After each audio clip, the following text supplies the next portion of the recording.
The James Webb Space Telescope has confirmed something that challenges one of our most basic assumptions about the early universe.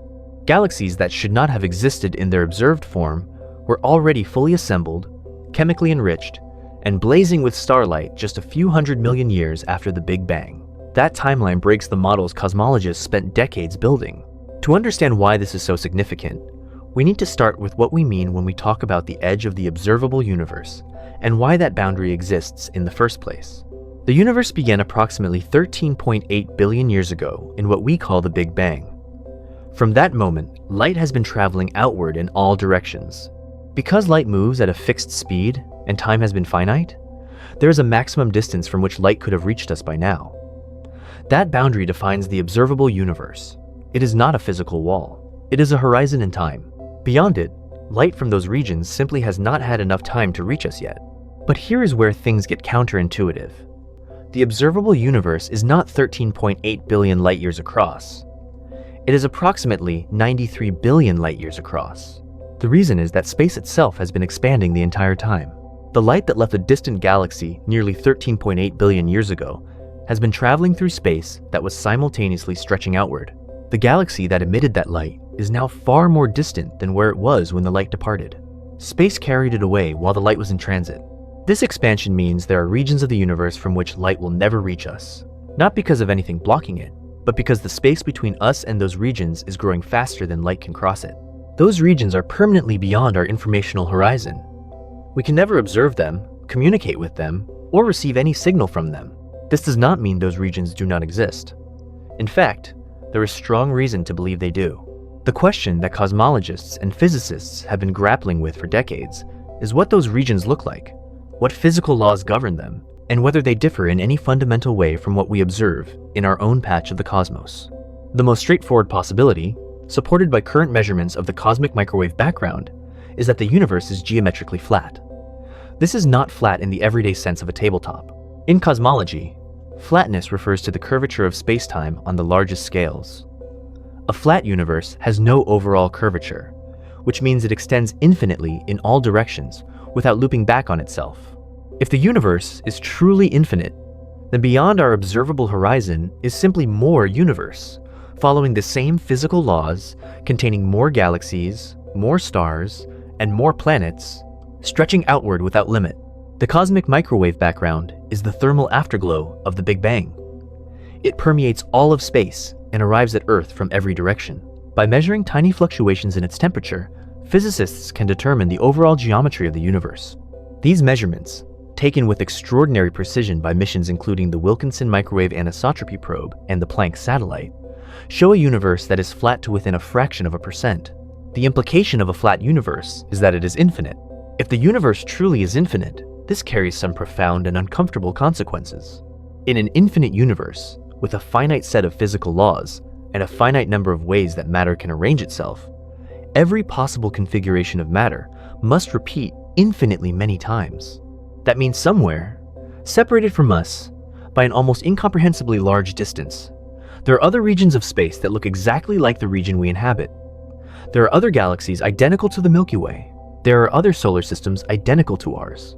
And there are, by logical necessity, other versions of Earth where other versions of every human being are living out their lives. This is not mysticism. It is a straightforward consequence of combinatorics applied to an infinite space. The physicist Max Tegmark has calculated that the nearest identical copy of our observable universe, if the universe is truly infinite and flat, would be located roughly 10 to the power of 10 to the power of 118 meters away. That number is incomprehensibly large, far beyond what any telescope could ever observe, but it represents a real physical distance in an infinite cosmos. These ideas about the large-scale structure of the universe form the backdrop for understanding why discoveries from the James Webb Space Telescope have become so scientifically disruptive. The James Webb Space Telescope was launched in December of 2021 and began science operations in mid-2022. It observes primarily in infrared wavelengths, which allows it to detect light from the most distant galaxies in the observable universe. Because the universe is expanding, light from distant sources is stretched as it travels toward us. Visible light from a galaxy billions of light-years away gets stretched into infrared wavelengths by the time it reaches our detectors. This is called cosmological redshift, and it is the primary reason that an infrared telescope like Webb is so powerful for studying the early universe. The further away a galaxy is, the further back in time we are observing it. When Webb looks at a galaxy whose light has been traveling for 13.4 billion years, it is seeing that galaxy as it existed just 400 million years after the Big Bang. The telescope is essentially a time machine pointed at the cosmic past. What Webb found in those early epochs was not what theorists expected. Standard cosmological models, built over decades of observation and refined by large surveys of galaxy populations, predicted that the very early universe should be filled with small, irregular, chemically primitive proto-galaxies in the process of forming. The first stars were expected to be massive, hot, and short-lived, with very few heavy elements because those elements had not yet been synthesized by stellar processes. Galaxy formation was supposed to be a slow, hierarchical process in which small clumps of matter merged over billions of years to build larger structures. What Webb observed instead were galaxies at redshifts corresponding to just a few 100 million years after the Big Bang that were already massive, already organized, and already containing stars with detectable abundances of heavier elements. One of the most discussed examples is a galaxy observed at a redshift, placing it at roughly 290 million years after the Big Bang. It has a brightness, a stellar mass, and a chemical maturity that standard models simply do not predict for that epoch.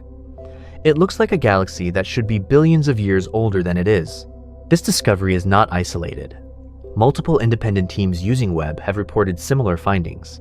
The galaxies they are detecting at the highest redshifts are consistently more massive and more luminous than pre-Webb models predicted.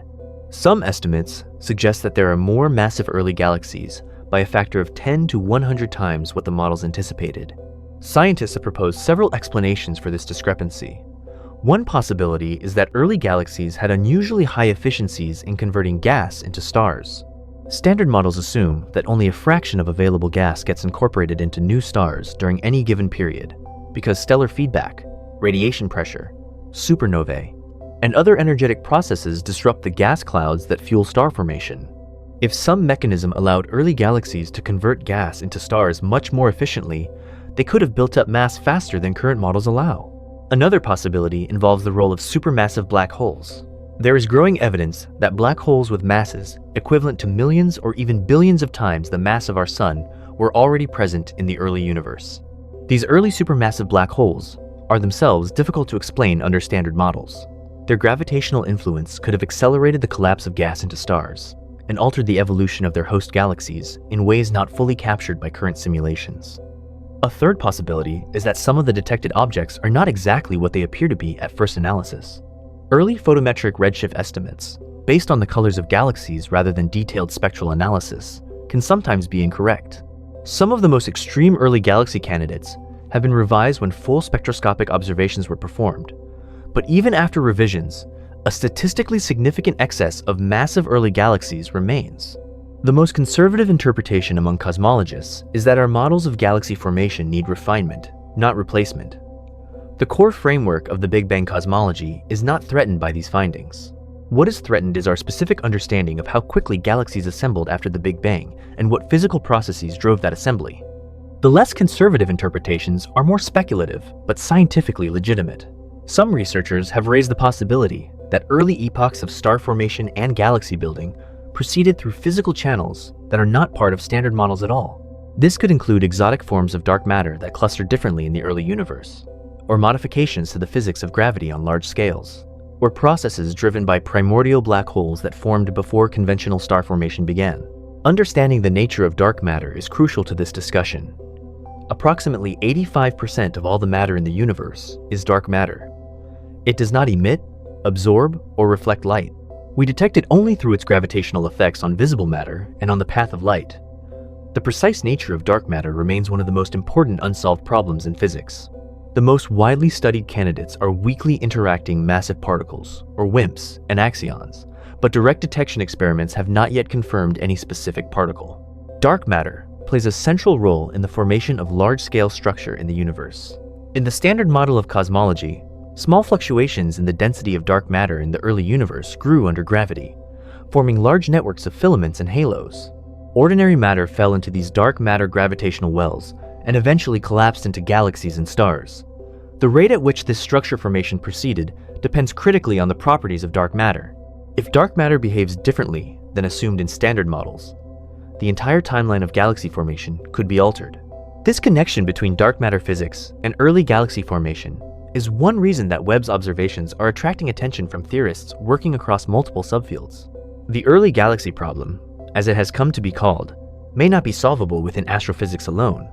It may require new particle physics. Alongside dark matter, dark energy presents another fundamental puzzle. Dark energy is the name given to whatever is causing the expansion of the universe to accelerate. It was discovered in 1998 when two independent teams studying distant supernovae found that the universe is not only expanding, but expanding at an increasing rate. This was entirely unexpected. The standard expectation was that gravity would slow the expansion over time. Dark energy appears to make up approximately 68% of the total energy content of the universe. Dark matter accounts for approximately 27%. All ordinary matter, everything we can see and touch, constitutes only about 5% of the universe's total energy content. We live in a cosmos where the vast majority of what exists is something we do not understand.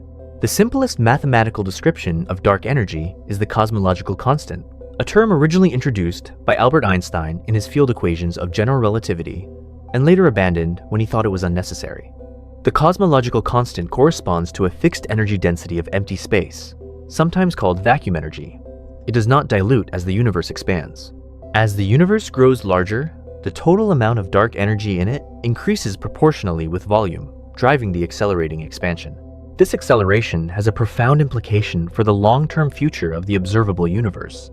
As the expansion continues to speed up, distant galaxies will be carried away from us at increasing rates. Eventually, galaxies that are currently within our observable universe will cross beyond our event horizon. In the very far future, the cosmic microwave background will be stretched to undetectable wavelengths. Any civilization that exists at that time will have a much smaller observable universe than we do today. The evidence for the Big Bang and for the large-scale structure of the cosmos will gradually become inaccessible. This thought experiment illustrates how much our understanding of the cosmos depends on our particular position in time as well as space. We happen to live at a period when the cosmic microwave background is still detectable, when distant galaxies are still observable, and when the large-scale structure of the universe is still well within our informational horizon. Future observers will know less than we do about the history and extent of the universe, simply because of when they exist.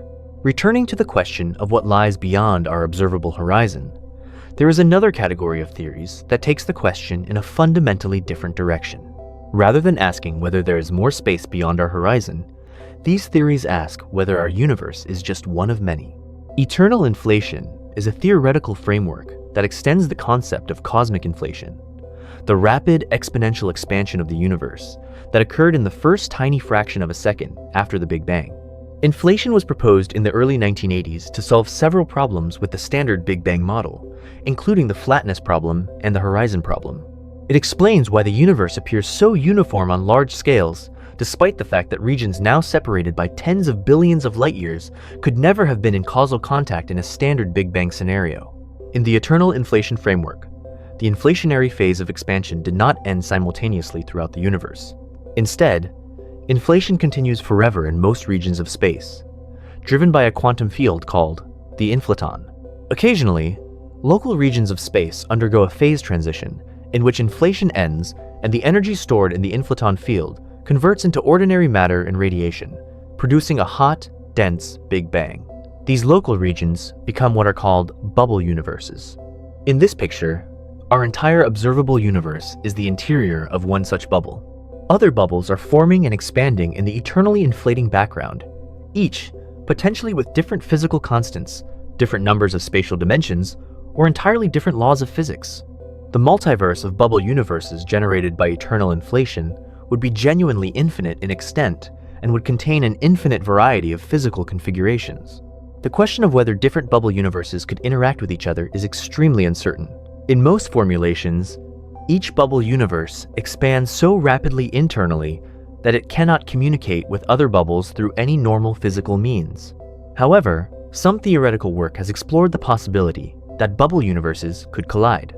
If two bubbles expanded and their walls intersected, the collision might leave an imprint on the cosmic microwave background of each surviving bubble. Physicists have searched the existing maps of the cosmic microwave background for signs of such a collision.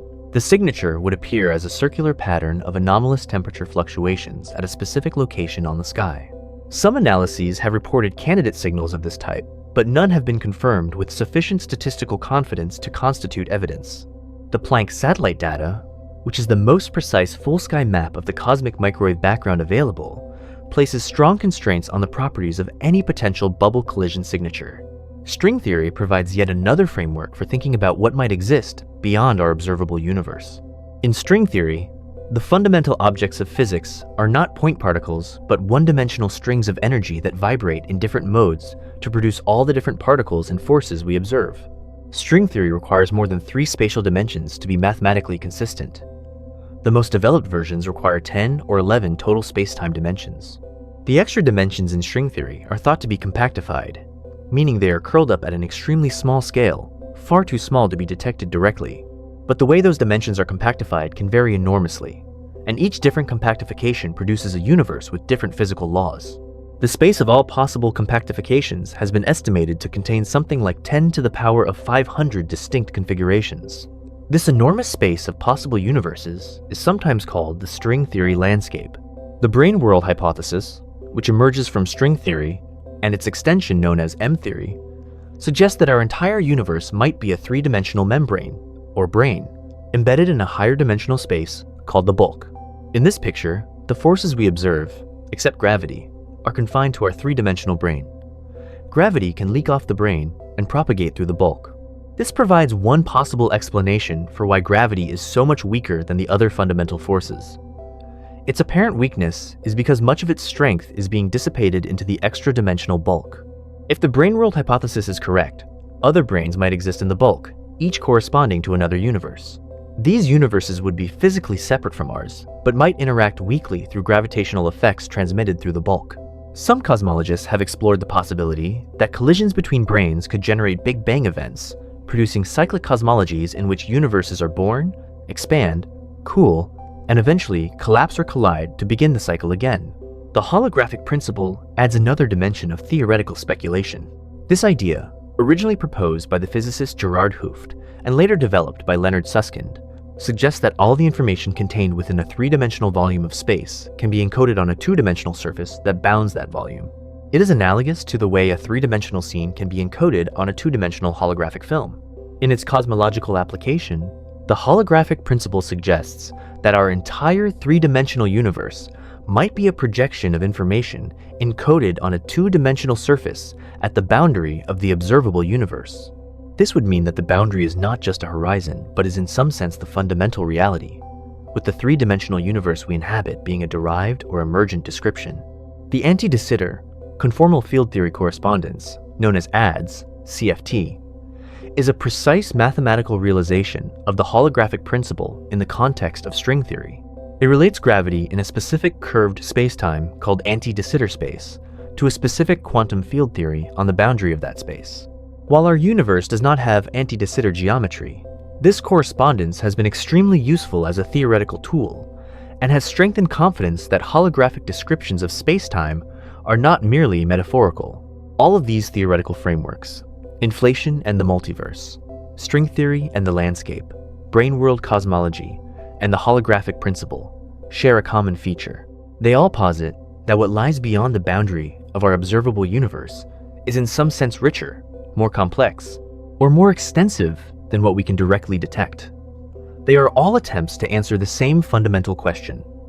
Is our observable patch of the cosmos typical, or are we a special case in a much larger reality? Observational cosmology is beginning to develop tools that might eventually help distinguish between some of these scenarios, at least indirectly. The Nancy Grace Roman Space Telescope, developed by NASA and targeted for launch by May of 2027, will represent a major advancement in our ability to survey the large-scale structure of the universe. The Roman telescope will have a field of view approximately 100 times wider than the Hubble Space Telescope while maintaining comparable resolution. This will allow it to map enormous volumes of the cosmos in a fraction of the time it would take Hubble. The primary science goals of the Roman telescope include measuring the distribution of dark matter through weak gravitational lensing, mapping the large-scale structure of the universe through galaxy surveys, and constraining the properties of dark energy by tracking the geometry and growth rate of cosmic structure over time. By measuring how the large-scale structure of the universe has evolved, Roman will produce some of the most stringent tests yet of the standard cosmological model and its alternatives. Weak gravitational lensing occurs when the light from distant galaxies is slightly distorted by the gravitational influence of mass along the line of sight. By analyzing the patterns of this distortion across many millions of galaxies, astronomers can reconstruct the distribution of dark matter, including dark matter that cannot be seen directly. Roman's wide field will allow it to perform this analysis over an enormous area of sky, producing a detailed three-dimensional map of dark matter distribution across cosmic time. The Euclid Space Telescope, launched by the European Space Agency in July of 2023, has already begun complementary observations. Euclid is designed to survey approximately one-third of the sky to study the geometry and growth of large-scale structure, with particular focus on understanding dark energy. Together, Roman and Euclid will produce an unprecedented body of observational data on the universe's large-scale structure. On the ground, the Vera C. Rubin Observatory in Chile, which completed construction and began commissioning in 2024, will conduct the Legacy Survey of Space and Time. This survey will observe the entire southern sky repeatedly over 10 years, producing one of the most comprehensive time domain surveys ever attempted. Among its science goals is the detection of billions of individual galaxies and the characterization of dark energy through multiple independent methods. Future gravitational wave observatories also hold promise for probing cosmological questions. The space-based Laser Interferometer Space Antenna, known as LISA, is a European Space Agency mission scheduled for the early 2030s. LISA will detect gravitational waves at frequencies much lower than those accessible to ground-based detectors, including waves from supermassive black hole mergers and, potentially, from processes in the very early universe. Gravitational waves produced during cosmic inflation or phase transitions in the early universe would carry information about the physical conditions at that time that is inaccessible through electromagnetic observations. These next-generation observatories will not directly observe what lies beyond our cosmic horizon.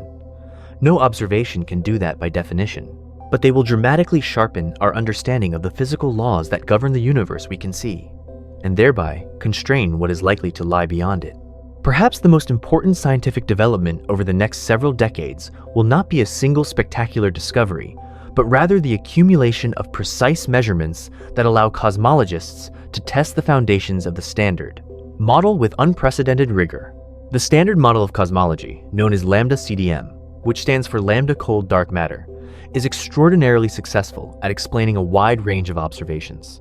But it rests on several assumptions about the nature of dark matter and dark energy that remain unverified at the particle physics level. If dark matter turns out to be something other than a weakly interacting massive particle, if dark energy turns out to be not a cosmological constant but a dynamic field that evolves over time, or if general relativity is modified at very large scales, then the specific predictions of lambda CDM for the large-scale structure and evolution of the universe will change. Careful measurements of how galaxies cluster, how dark matter is distributed, and how the cosmic expansion history has unfolded over billions of years will provide the data needed to distinguish between these possibilities. The James Webb Space Telescope will continue to play a central role in this effort. Among its planned observations are deep surveys of galaxy populations across a wide range of cosmic times, detailed spectroscopic studies of individual galaxies in the early universe, and observations designed to characterize the physical conditions in the circumgalactic medium, the diffuse gas that surrounds galaxies, and mediates the exchange of matter between galaxies and the intergalactic medium. Webb has already produced detailed spectra of early galaxies that allow astronomers to measure their chemical compositions, star formation rates, and the kinematics of their gas with unprecedented precision. These measurements are feeding into more detailed simulations of galaxy formation that will help theorists understand whether the excess of massive early galaxies represents a fundamental failure of the standard model or a calibration issue in how simulations handle feedback processes. The question of what lies at and beyond the boundary of the observable universe is not merely a philosophical curiosity. It is a question with direct implications for fundamental physics. The values of physical constants such as the speed of light, the strength of gravity, the masses of the elementary particles, and the value of the cosmological constant are not explained by any current theory. They appear to be what they are, without any deeper justification. The fine-tuning of these constants for the existence of a complex, structured universe, one with stars, planets, chemistry, and life, has long been recognized as one of the deepest puzzles in physics. In a universe with slightly different values of these constants, stars might not form, atomic nuclei might not be stable, or the universe might have collapsed back on itself before any structure could form. The question is why these constants take the values they do. The multiverse offers one potential answer. If there are infinitely many bubble universes, each with different values of the physical constants, then it is not surprising that we find ourselves in one where the constants permit our existence. We could not observe a universe incompatible with our existence. This reasoning, sometimes called the anthropic principle, removes the mystery of fine-tuning by appealing to selection effects rather than design. But it is a deeply contested argument because it makes no unique predictions about what we should observe beyond our own existence.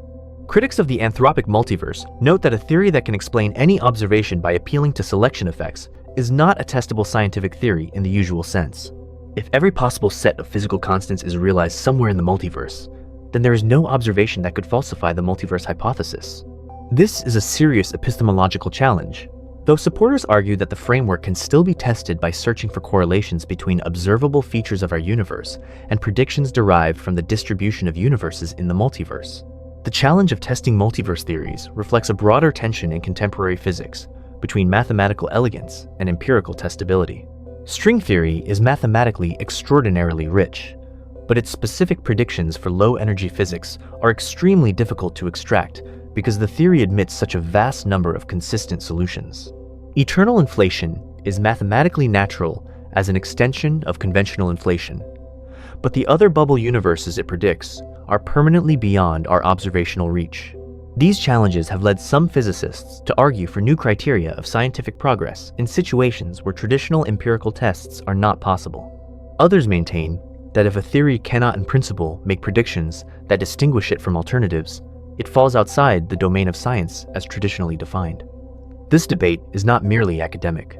It concerns the fundamental nature of scientific knowledge and the limits of what physics can aspire to explain.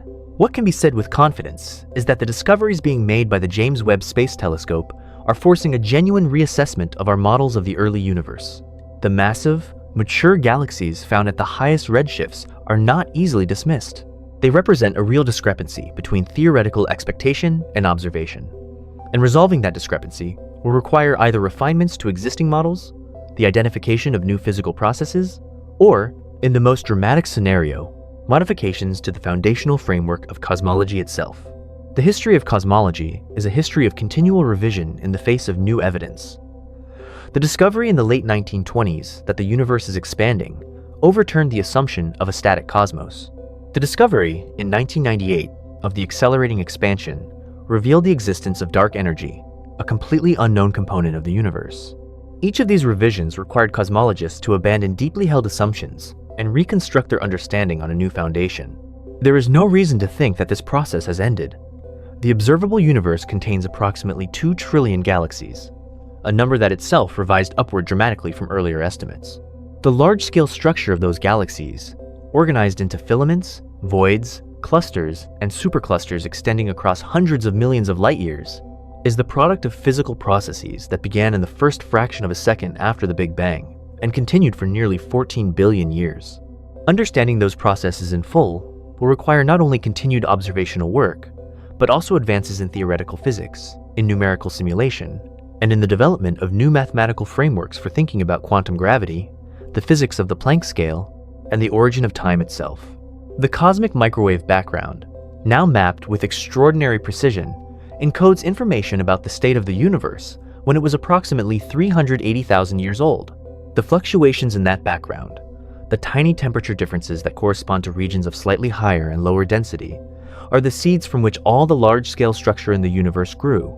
Tracing those seeds backward in time leads to the epoch of inflation, and ultimately to questions about what determined the initial conditions of the Big Bang. Some theoretical physicists have proposed that the Big Bang itself was not a beginning, but a transition. In various bouncing cosmology models, what we call the Big Bang was the moment when a previously contracting universe reached a minimum size and began expanding again.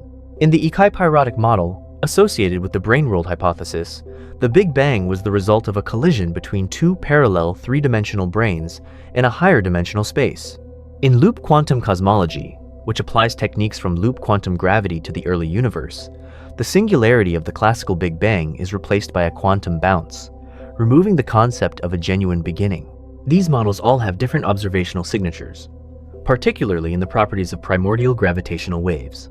The detection of a primordial gravitational wave background would be a major milestone, as it would provide direct evidence of the physical processes at work during or before the epoch of inflation. Future space-based gravitational wave observatories and more sensitive measurements of the polarization of the cosmic microwave background are expected to search for these signals over the coming decades. The B-mode polarization of the cosmic microwave background, a specific pattern of polarization caused by primordial gravitational waves, is a key target for next-generation experiments.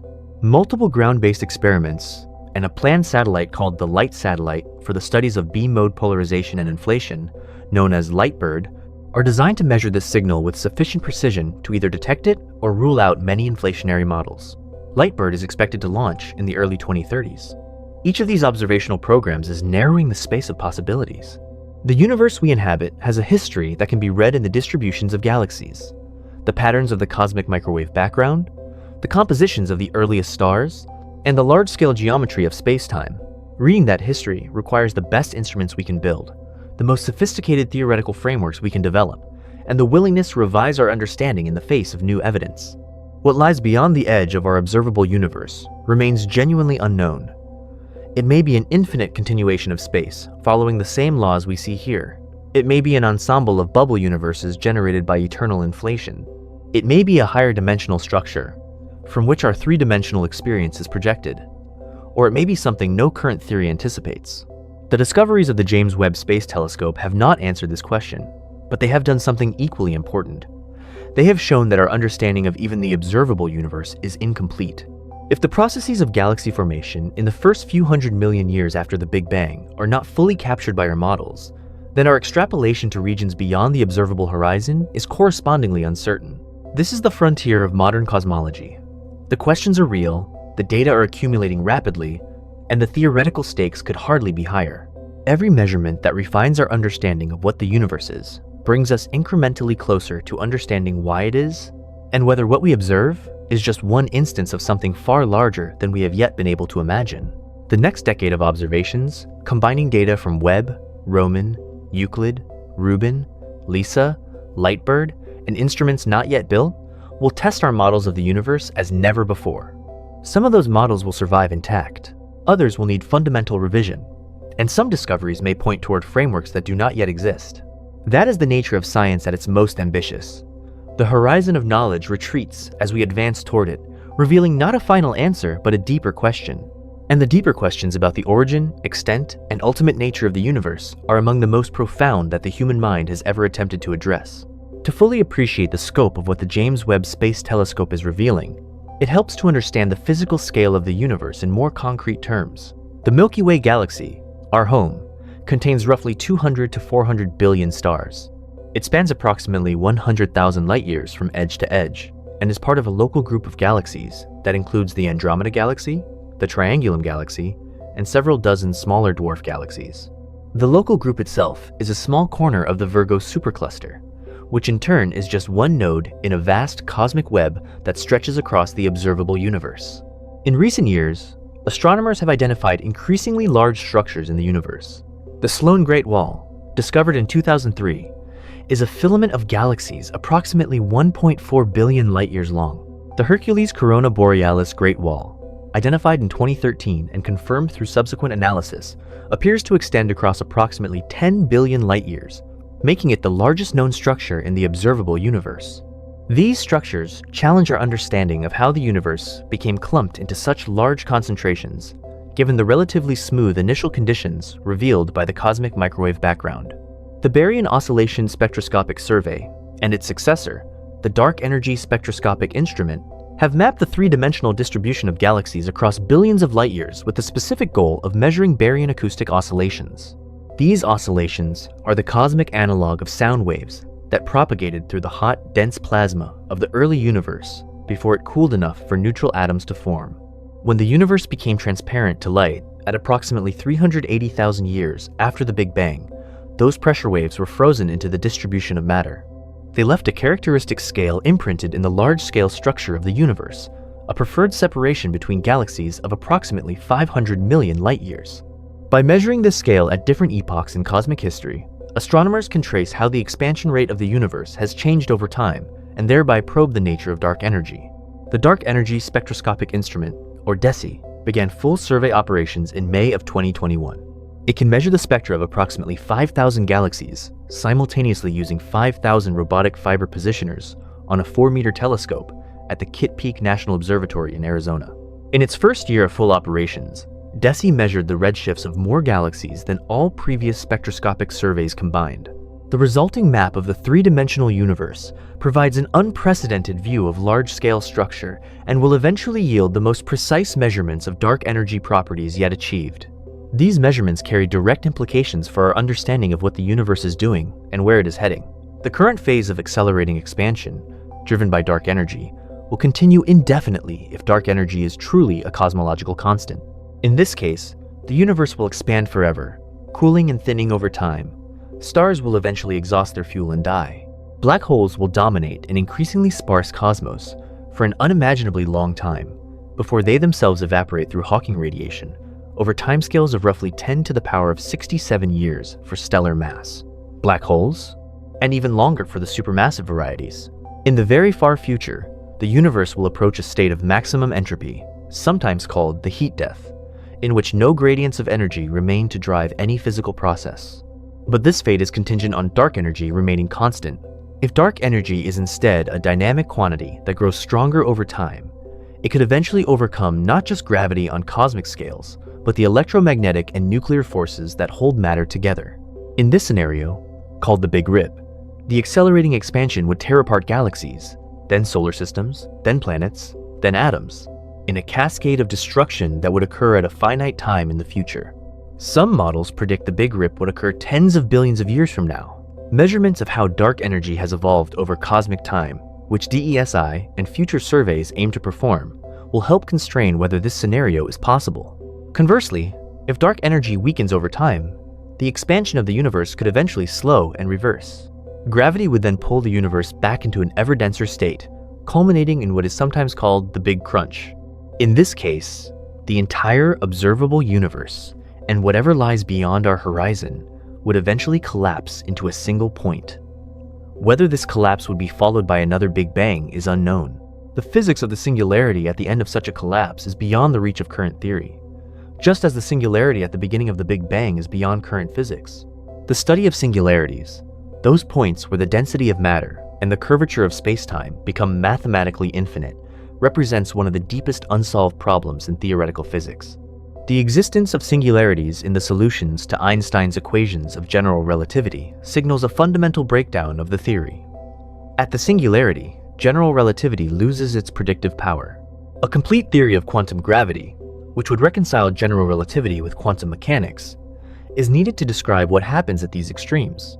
Loop quantum gravity is one of the leading approaches to developing such a theory. It describes space-time not as a smooth continuum, but as a network of discrete units, the smallest of which have a size related to the Planck length, approximately 1.6 times 10 to the power of negative 35 meters. At this scale, the smooth geometry of space-time gives way to a granular quantum structure. In loop quantum cosmology, when the universe contracts to densities approaching the Planck density, quantum geometric effects produce a repulsive force that prevents the formation of a classical singularity and causes the universe to bounce rather than collapse. String theory addresses the singularity problem differently. In string theory, the extended nature of fundamental strings means that the physics at the Planck scale is fundamentally different from that of point particles. The extra dimensions that string theory requires provide additional degrees of freedom that alter the behavior of matter and spacetime at extreme densities. Some string theorists have argued that the Big Bang singularity can be resolved within string theory through a process called tachyon condensation, or through the dynamics of colliding branes in extra dimensions. The detection of primordial gravitational waves would be transformative for this field. Gravitational waves produced during or shortly after the epoch of inflation carry information about the energy scale of inflation and, through that, about the physics near the Planck scale. If the inflationary energy scale was high enough, the resulting gravitational wave background would be detectable in the B-mode polarization of the cosmic microwave background. Multiple experiments, including the BICEP and Keck Array telescopes at the South Pole and the Simons Observatory in the Atacama Desert, are pursuing this measurement. The Lightbird satellite, planned by the Japan Aerospace Exploration Agency in partnership with NASA and ESA, is designed to achieve the sensitivity needed to detect or definitively rule out the simplest inflationary models.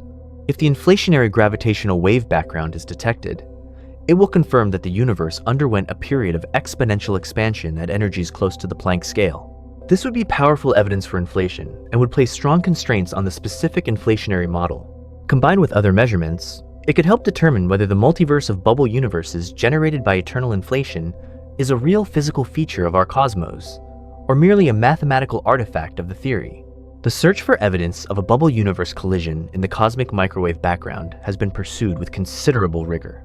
If our bubble universe collided with another bubble during the inflationary epoch, the collision would have left a circular imprint on the sky where the two bubble walls intersected. The temperature and polarization within this disk would be systematically different from the average. The disk would be sharply bounded, and on one side of the boundary, the temperature fluctuations would be uniformly shifted relative to the average. Searches for this signature in the Wilkinson microwave anisotropy probe data and in the Planck satellite data have not revealed a confirmed detection. However, the absence of detection places constraints on the frequency and geometry of bubble collisions. The Simons Observatory, which began preliminary operations in the early 2020s, and the upcoming CMB S4 experiment, will produce much more sensitive full-sky maps of the cosmic microwave background, extending the search for these signatures to much lower amplitudes. Another class of signatures of new physics beyond the standard model comes from the study of the hydrogen reionization epoch. After the Big Bang, the universe underwent a period of cooling in which free electrons and protons combined to form neutral hydrogen atoms. This epoch of recombination occurred approximately 380,000 years after the Big Bang, and is when the cosmic microwave background was released. Following recombination, the universe entered a period called the Cosmic Dark Ages, when there were no luminous sources of light. The Dark Ages ended when the first stars and galaxies formed and their ultraviolet radiation began to ionize the surrounding neutral hydrogen gas. This process, called reionization, transformed the universe from a neutral to an ionized state over a period that lasted from roughly 200 million to 1 billion years after the Big Bang. The details of reionization, when it started, how quickly it progressed, and what sources drove it, are tightly connected to the properties of the first galaxies and the first black holes. Webb is observing galaxies from well within this epoch, providing the most direct view yet of the sources responsible for reionizing the universe. Measurements of the Lyman alpha emission line, which is produced by neutral hydrogen and serves as an indicator of the ionization state of the surrounding intergalactic medium, are one of the primary tools for studying reionization. Galaxies at the highest redshifts show dramatically reduced Lyman alpha emission compared to expectations from their ultraviolet continuum brightness, consistent with the surrounding intergalactic medium being largely neutral at those epochs. Webb's spectroscopic capabilities have allowed these measurements to be extended to higher redshifts than ever before, providing a more precise timeline of when reionization began. Understanding reionization is directly connected to understanding the nature of the excess massive early galaxies that Webb has found.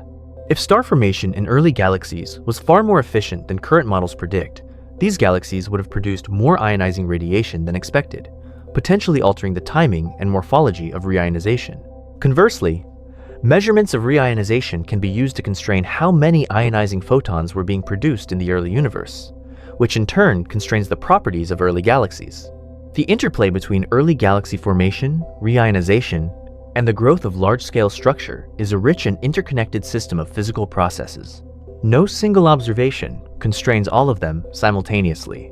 What is needed is a comprehensive, self-consistent model that reproduces observations across all of these domains simultaneously. This is the goal of the next generation of numerical simulations of the universe.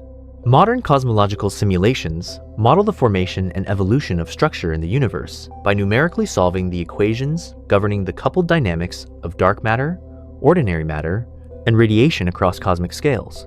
The most advanced simulations, such as the illustrious TNG project, the Eagle simulation, and the Simba simulation, model volumes of space hundreds of millions of light years across and contain millions of simulated galaxies. They include prescriptions for the formation of stars, the feedback effects of supernovae and active galactic nuclei, the cooling of gas, the formation of molecular hydrogen, and many other physical processes. These simulations have been remarkably successful at reproducing many observed properties of the galaxy population at low and intermediate redshifts, but they struggle more at the highest redshifts, where the demands on resolution and the sensitivity to feedback physics are most severe. The early galaxy problem, identified by Webb, may reflect limitations in how these simulations handle feedback at very early times. Or it may reflect genuinely new physics that is not captured by any current prescription. Improving these simulations requires both more computational power and better physical models. The next generation of high-performance computing hardware, including systems that will reach exascale performance, meaning 1 billion mathematical operations per second, will allow simulations with far greater resolution and volume. These simulations will be able to track the formation of individual molecular clouds within early galaxies and the physical processes that drive or suppress star formation at those scales. At the same time, observations from Webb and future telescopes will provide detailed benchmarks that simulations must match. The combination of improved simulations and improved observations will iteratively refine our understanding of the physics of early galaxy formation. This iterative process, in which theory and observation continuously challenge and refine each other, is the engine of scientific progress in cosmology. Among the most important observational programs that Webb is conducting are deep field surveys. Following in the tradition of the Hubble Deep Field, the Hubble Ultra Deep Field, and the Hubble Extreme Deep Field, Webb's deep fields are extraordinarily long exposures of small patches of sky designed to detect the faintest and most distant galaxies observable. The Webb deep fields can reach galaxies at redshifts higher than any previously observed. The objects detected in these fields represent the earliest epochs of galaxy formation and provide the most direct observational constraints on theoretical models of the cosmic dawn. Webb has also been used to study gravitational lensing by massive galaxy clusters.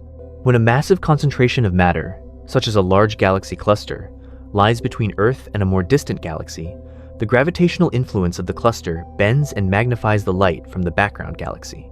This effect, called gravitational lensing, can magnify distant objects by factors of 10 to 100, allowing astronomers to study galaxies that would otherwise be too faint to observe even with Webb. Several of the most distant and most spectacularly detailed observations of early galaxies have come from Webb observations of objects magnified by foreground galaxy clusters. The combination of Webb's sensitivity, its infrared wavelength coverage, and the natural magnification provided by gravitational lensing has opened a new window on the first billion years of cosmic history. What that window is showing is a universe in the process of constructing itself with considerably more speed and complexity than our models anticipated. One area where this complexity is most apparent is in the growth of black holes in the early universe. Supermassive black holes, with masses of millions to billions of times the mass of the Sun, are found at the centers of virtually all massive galaxies in the present universe. Our own Milky Way hosts a supermassive black hole called Sagittarius A star with a mass of approximately 4 million solar masses. The Andromeda Galaxy's central black hole is estimated at several tens of millions of solar masses. The most massive black holes known, found in giant elliptical galaxies and quasars, exceed 10 billion solar masses. These objects must have formed and grown to their observed masses through a combination of accretion, the process of drawing in surrounding matter, and mergers with other black holes. Growing a black hole to 10 billion solar masses in the first few 100 million years after the Big Bang requires sustained accretion at very high rates over an extended period. This is challenging to achieve theoretically, because as a black hole accretes matter and releases radiation, that radiation exerts pressure on surrounding gas that tends to slow or halt further accretion. The maximum accretion rate for a black hole radiating at full efficiency is called the Eddington limit. To grow supermassive black holes as massive as those observed in the early universe within the available time, the seeds from which they grew must themselves have been massive, and they must have sustained accretion at or above the Eddington rate for extended periods. The seeds of the first black holes could have been the remnants of the first generation of very massive stars, known as population 3 stars, which could have collapsed directly into black holes of hundreds of solar masses. Alternatively, the seeds might have formed through the direct collapse of massive gas clouds in the early universe, bypassing the stellar stage entirely and producing black holes of up to 100,000 solar masses. Webb has detected candidate direct collapse black hole systems at high redshifts. These systems show signatures consistent with rapid accretion onto very massive seed black holes. If confirmed through further observations, these detections would support the direct collapse scenario and help explain how the most massive early quasars acquired their extraordinary masses in such a short time. The relationship between black hole growth and galaxy formation is not simply one of cause and effect, but of mutual influence. As a black hole at the center of a galaxy grows, it releases enormous amounts of energy into its surroundings through jets of relativistic plasma and through radiation from its accretion disk. This energy can heat the surrounding gas, drive powerful winds that expel gas from the galaxy, and thereby suppress star formation. This feedback mechanism is thought to be responsible for the quenching of star formation in the most massive galaxies, transforming them from actively star-forming systems into the red, quiescent elliptical galaxies that dominate the massive end of the galaxy population today. Webb's spectroscopic observations of early galaxies are beginning to reveal the signatures of this feedback in action. Broad emission lines from ionized gas, moving at thousands of kilometers per second, indicate powerful outflows driven by active galactic nuclei. The properties of these outflows, their velocities, mass flux rates, and spatial extents, can be compared with theoretical models of feedback to test whether current prescriptions are adequate. The role of magnetic fields in galaxy formation and evolution is another area where current understanding is incomplete. Magnetic fields have been detected throughout the universe, from within individual stars to the largest scales of cosmic filaments. They influence the motion of charged particles in the interstellar medium, affect the rate of star formation in molecular clouds, and contribute to the acceleration of cosmic rays. Yet their origin and evolution on cosmological scales remain poorly understood. Observations with the Square Kilometre Array, the world's largest radio telescope now under construction in South Africa and Australia, are expected to map magnetic fields across the cosmic web with unprecedented sensitivity. The Square Kilometre Array will also contribute to cosmological measurements by detecting radio waves from neutral hydrogen, using the 21-centimeter emission line of neutral hydrogen gas to map its distribution across cosmic time. During the epoch of reionization, the 21-centimeter signal was modulated by the ionization state of the surrounding gas.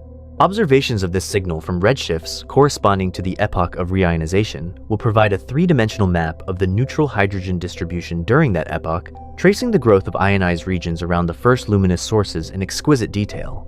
This represents one of the most ambitious observational programs in the history of radio astronomy. The study of neutrinos also connects to cosmological questions. Neutrinos are among the most abundant particles in the universe, with roughly 336 relic neutrinos per cubic centimeter left over from the Big Bang in every region of space. Although they have an extraordinarily tiny mass, their sheer abundance means they make a small but measurable contribution to the total matter density of the universe. The exact masses of the three neutrino species have not yet been determined through particle physics experiments. However, cosmological observations provide complementary constraints on the sum of neutrino masses, because massive neutrinos suppress the formation of small-scale structure in specific ways that can be detected in galaxy surveys. Future galaxy surveys with the Roman telescope and Euclid are expected to provide the most precise cosmological constraints on neutrino masses yet achieved. If the sum neutrino mass is near the minimum allowed by neutrino oscillation experiments, approximately 60 millielectron volts, these surveys will measure it precisely. If the mass is larger, the surveys will detect its effect on the matter-power spectrum. These measurements will contribute to both cosmology and particle physics, illustrating how cosmological observations can answer questions that cannot be answered through laboratory experiments alone. The interplay between cosmology and particle physics is a recurring theme in the effort to understand the fundamental nature of the universe. The earliest moments after the Big Bang, when temperatures were high enough that all known particles were in thermal equilibrium, represent a natural laboratory for particle physics at energies far beyond the reach of any accelerator. The properties of what we observe today, the abundances of light elements from Big Bang nucleosynthesis, the cosmic microwave background, the matter-antimatter asymmetry of the universe, all encode information about the physics of that earliest epoch. The matter-antimatter asymmetry is one of the most profound puzzles in physics. The Big Bang should have produced equal amounts of matter and antimatter. When matter and antimatter meet, they annihilate each other into radiation. If the early universe had produced exactly equal amounts of both, all the matter and antimatter would have annihilated, leaving a universe filled only with radiation and no particles of matter at all. The fact that we exist, that there are atoms and molecules and galaxies and planets, means that somehow the early universe produced a slight excess of matter over antimatter. For every billion pairs of particles and antiparticles, there was one extra particle of matter. After the annihilation, that tiny excess survived and became everything we see. The physical mechanism that produced this asymmetry is unknown. The conditions required for generating such an asymmetry are known as the Sakharov conditions, named after the physicist Andrei Sakharov, who identified them in 1967. These conditions require that there exist processes that violate the conservation of baryon number, the charge associated with matter as distinct from antimatter. They also require that these processes occurred outside of thermal equilibrium. The standard model of particle physics contains both of these features in principle, but the degree of violation predicted by the standard model is insufficient to generate the observed asymmetry. New physics beyond the standard model is required. Several mechanisms have been proposed, including leptogenesis, in which an asymmetry between leptons and antileptons in the early universe was converted into a baryon asymmetry through high-temperature processes called Sphaleron transitions. Leptogenesis often involves a connection to the physics of neutrino masses and mixing, which is one reason the properties of neutrinos are of such interest to cosmologists and particle physicists alike. Ongoing and future experiments searching for the violation of CP symmetry in the neutrino sector, a measure of the asymmetry between matter and antimatter in neutrino interactions, may shed light on whether leptogenesis is the correct explanation. The origin of cosmic inflation is similarly tied to physics beyond the standard model. Inflation requires a field, the inflaton, with properties that are not present in the standard model. The inflaton must have an energy density that is approximately constant over a finite period, and then must decay into ordinary particles and radiation in a process called reheating. The specific properties of the inflaton field determine the details of the inflationary expansion and, through those details, the properties of the cosmic microwave background fluctuations that we observe. Different inflationary models predict different amplitudes and spectral shapes for those fluctuations and different levels of primordial gravitational waves. Measurements of the cosmic microwave background, both by current experiments and by future experiments like LIGHTBIRD, are designed to distinguish between these models. This rich program of observational and theoretical work, spanning from the smallest scales of particle physics to the largest scales of the observable universe, represents the frontier of our attempt to understand the cosmos in its totality. Every measurement that refines our knowledge of neutrino masses, dark matter properties, dark energy evolution, the timing of galaxy formation, the growth of black holes, and the geometry of spacetime is a step toward a more complete account of why the universe is the way it is. Whether that account will ultimately prove to include a multiverse, additional dimensions, or some entirely unexpected structure beyond our observable horizon remains to be seen. The honest scientific answer is that we do not know. We do not even know if we will ever know, given that some of these possibilities may be in principle unobservable. What we do know is that the universe, as revealed by the James Webb Space Telescope, by precise maps of the cosmic microwave background, by gravitational wave detectors, by galaxy surveys, and by particle physics experiments, is more complex, more structured, and more surprising than any previous generation of scientists could have anticipated. The universe has surprised us before. The discovery that it is expanding, the discovery that most of its matter is dark, the discovery that its expansion is accelerating. Each surprise revealed a universe stranger and richer than the previous model. There is no reason to think the surprises have stopped. The early galaxies found by Webb are a fresh example of nature exceeding our expectations. And in that sense, the campfire metaphor with which we began retains its force. We have extended our vision far beyond the physical fires that lit the ancient sky. We have built instruments that can see light from galaxies that existed a few 100 million years after the Big Bang, from sources whose light has been traveling for more than 13 billion years. We have detected gravitational waves from black holes colliding across billions of light years. We have mapped the afterglow of the Big Bang with enough precision to determine the age, composition, and geometry of the universe to within fractions of a percent. And still, there is darkness beyond. Still, there is a horizon we cannot see past, filled with a reality we can only theorize about. The scientific exploration of that horizon is among the most ambitious and most consequential intellectual projects in human history. It will take generations of scientists, instruments, and ideas to make progress. But the progress is real, and it is accelerating. The universe has roughly 13.8 billion years of history behind it. Modern astronomy has given us access to most of that history. What we are discovering in those deep layers of time is a story of structure emerging from chaos, of complexity building from simplicity, of galaxies and stars, and black holes assembling themselves from a near featureless beginning. That story is not finished. The pages at the beginning are still being deciphered. And beyond the last visible page lies a mystery whose proportions we are only beginning to appreciate. There is a particular quality to discoveries made at the edge of human knowledge that distinguishes them from ordinary scientific progress. When a measurement refines the value of a known constant, or when a new element is added to a biological catalog, the advance is real, but incremental. The framework within which the discovery sits remains intact. But when observations challenge the foundational assumptions of the entire theoretical edifice, as the early galaxy discoveries from Webb may be doing, the character of the scientific enterprise shifts. The stakes are different. The intellectual demands are different. This kind of challenge has a specific history in cosmology. The development of the Big Bang model itself in the mid-20th century required abandoning the assumption of a static universe. Fred Hoyle, one of the most eminent astronomers of his generation, coined the term Big Bang as a mockery of a theory he found aesthetically unacceptable. He preferred the steady-state cosmology, which held that matter was continuously created to fill the universe as it expanded, maintaining a constant average density at all times. The discovery of the cosmic microwave background in 1964 by Arno Penzias and Robert Wilson at Bell Telephone Laboratories, a discovery made accidentally while the two scientists were trying to identify the source of unwanted noise in a radio antenna, provided decisive evidence against the steady-state model and in favor of the Big Bang. The subsequent decades of work on Big Bang nucleosynthesis, which predicted the abundances of the lightest elements, hydrogen, helium, and lithium, produced by nuclear reactions in the first few minutes after the Big Bang, provided further powerful confirmation.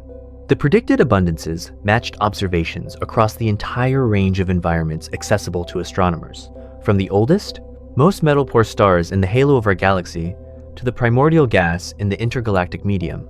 This agreement between theory and observation across 10 orders of magnitude in density was one of the most precise confirmations of any physical theory in science.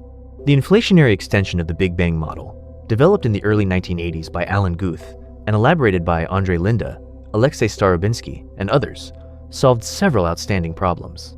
The horizon problem, which concerns why the cosmic microwave background is so uniform in temperature across regions of the sky that could never have been in causal contact in the standard Big Bang model without inflation, was resolved by positing that all the observable universe was once within a single causally connected region that was then stretched exponentially. The flatness problem, which concerns why the geometry of the universe is so close to flat when small deviations from flatness in the early universe would have grown dramatically over time, was resolved because inflation drives the universe exponentially close to flatness regardless of initial conditions. Inflation also provided a natural mechanism for generating the small density fluctuations observed in the cosmic microwave background. Quantum fluctuations of the inflaton field during the inflationary epoch were stretched to macroscopic scales and became the seeds of all structure in the universe. The predicted spectrum of these fluctuations, a nearly scale-invariant spectrum with a slight tilt towards smaller amplitudes at smaller scales, has been confirmed by measurements of the cosmic microwave background to high precision. This is one of the most significant observational successes of inflation as a theory. Yet despite these successes, inflation is not a complete theory. The inflaton field has not been identified with any known particle. The physical mechanism that started inflation, the conditions that preceded it, and what ended it in our particular patch of the cosmos are not understood. These gaps in understanding are not merely technical details. They concern the most fundamental aspects of the theory and connect directly to questions about whether eternal inflation is a necessary consequence of the theory or merely an optional feature. If eternal inflation is a necessary consequence of the physics that drives inflation in our universe, then the multiverse of bubble universes is not a speculation but an implication. Different inflationary models make different predictions about whether the inflationary dynamics continue forever in some regions of spacetime, or whether inflation is a one-time event that ended globally. Understanding which type of inflation corresponds to our universe requires knowing the shape of the inflaton potential, the mathematical function that governs how the inflaton field behaves. Measurements of the cosmic microwave background constrain the shape of the inflaton potential in the vicinity of the field values relevant during the last 60 or so e-folds of inflation, the period that corresponds to the scales we observe today. But they do not directly constrain the behavior of the potential at field values corresponding to much earlier times. The difference between eternal and non-eternal inflation often lies in the behavior of the potential at very large field values, far from the region constrained by observation. This limitation is fundamental and may be irreducible. If inflation began at field values that are far from those that left imprints on the observable universe, we may never have access to observational evidence about those initial conditions. The question of whether inflation was eternal may be permanently beyond empirical resolution. This recognition has led some physicists to explore alternative approaches to foundational cosmology.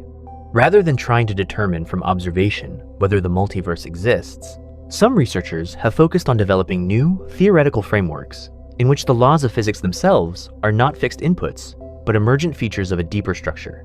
The approach known as the landscape of string theory is one example.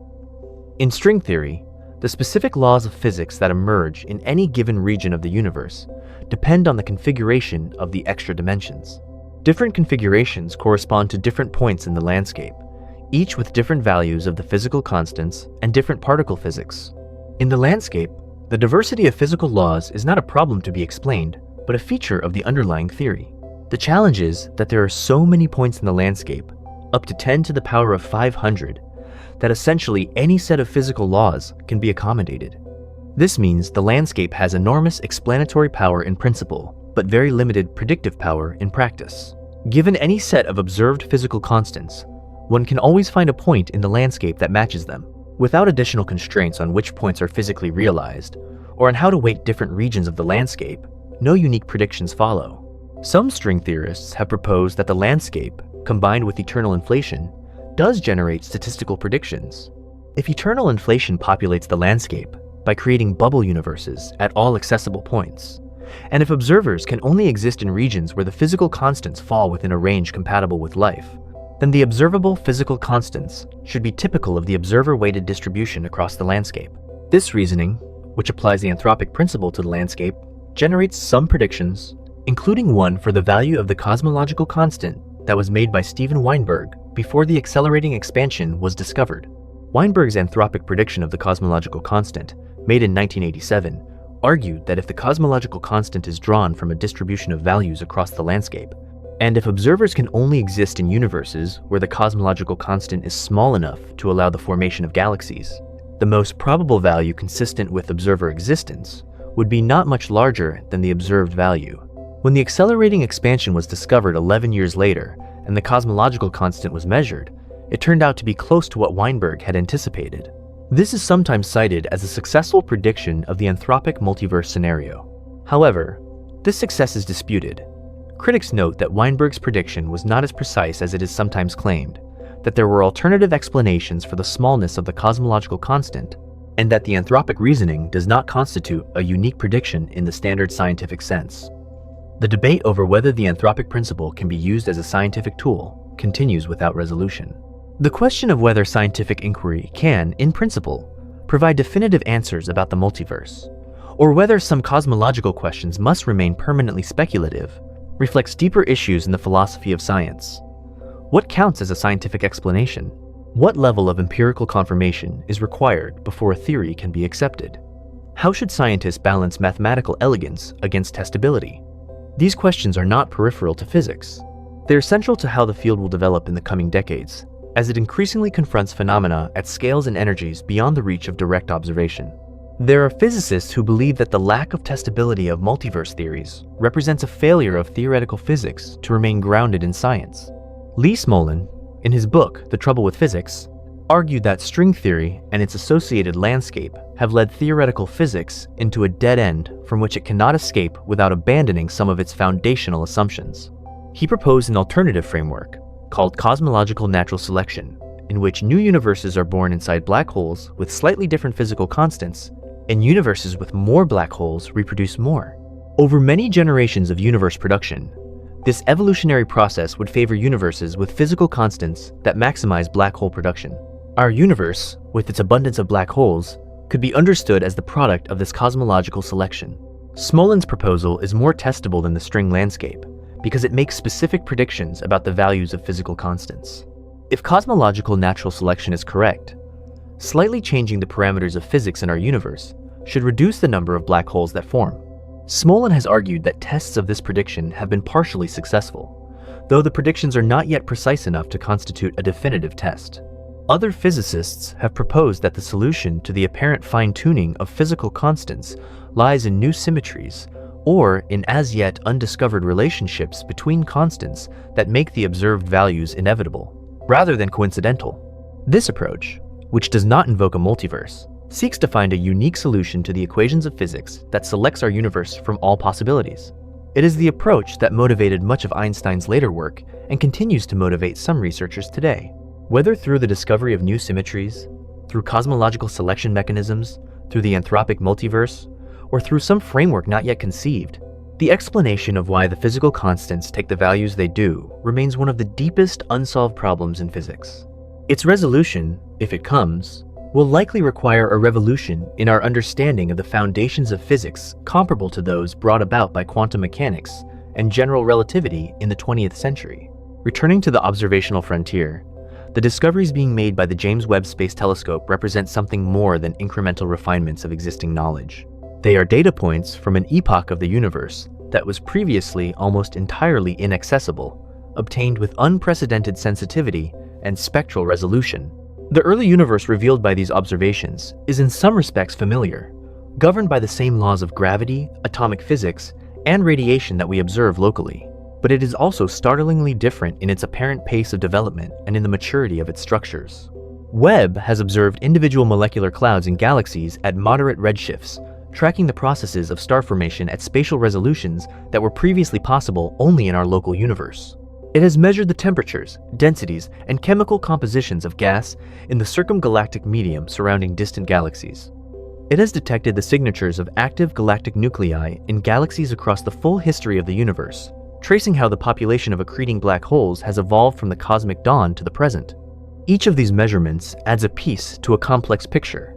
The pieces do not yet all fit together into a single coherent model. Some of the most important observations, such as the apparent excess of massive early galaxies, are in tension with the most successful models. This tension is scientifically productive. It directs attention toward the aspects of the theory that need revision and motivates new observations designed to determine whether the tension is real or an artifact of incomplete data. The scientific process that is playing out around these discoveries is a demonstration of how empirical science works at its best. Observations are made with the best available instruments. The observations are compared to the predictions of theoretical models. Where discrepancies are found, theorists propose modifications to the models or entirely new frameworks. New observations are designed to test these modifications. The models are updated. The cycle repeats. This process is slower and less dramatic than the popular image of scientific discovery as a series of eureka moments.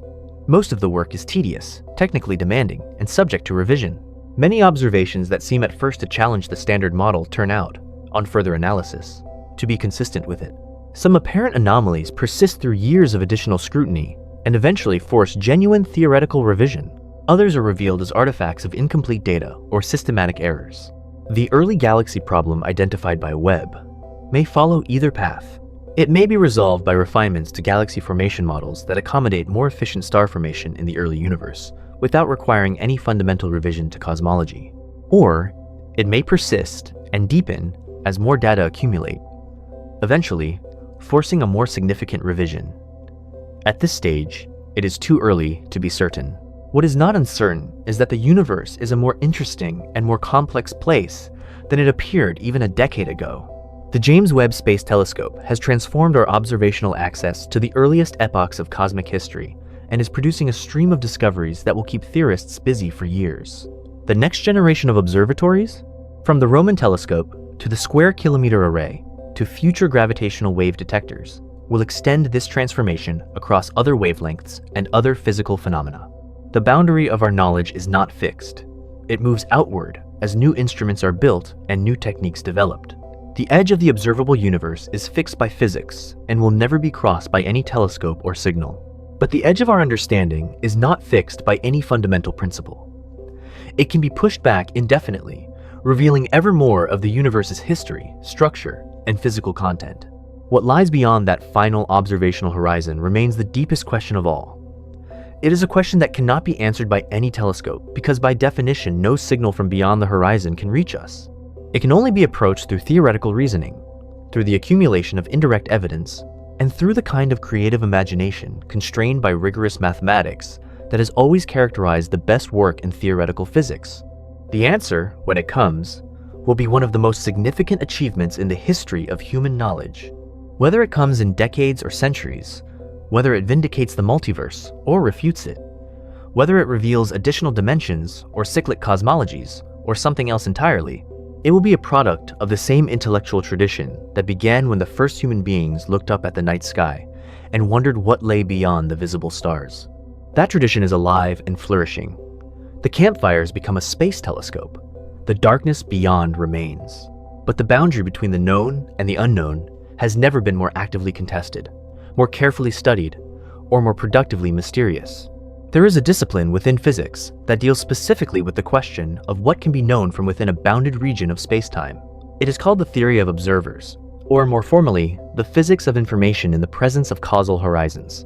Understanding causal horizons, of which the cosmological horizon is one example, and the event horizon of a black hole is another, has proven to be one of the most fertile areas of theoretical research in recent decades. The event horizon of a black hole defines a one-way boundary. Once matter or radiation crosses the event horizon, it cannot escape. From the outside, the interior of a black hole is permanently hidden.